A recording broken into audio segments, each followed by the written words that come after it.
حسني عبد الجليل.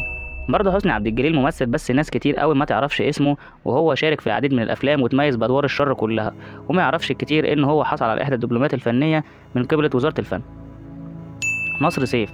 نصر سيف اتخرج من كلية الآداب جامعة الإسكندرية، واشتغل فترة كبيرة جدا في شركة الكهرباء كمحصل الفواتير قبل ما يشتغل في الفن، واللي دخله الفن المخرج نيازي مصطفى، وبيعد صاحب أشهر صلعة في السينما المصرية وبارع في أدوار الشر والكوميديا مع بعض. نبيل بدر اتخرج من كلية الحقوق واشتغل بإدارة العلاقات الثقافية بوزارة الثقافة قبل إن هو يشتغل في وظيفة الفن. بعد كده استقال واشتغل في الفن واتفرغ للفن والسينما وتميز بأدواره الكوميدية. ملك الجمل.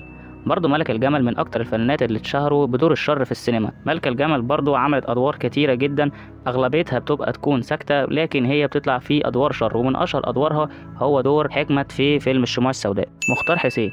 اتشهر مختار حسين بادوار القتال عشان هو اصلا كان فعلا بطل رياضي، وشارك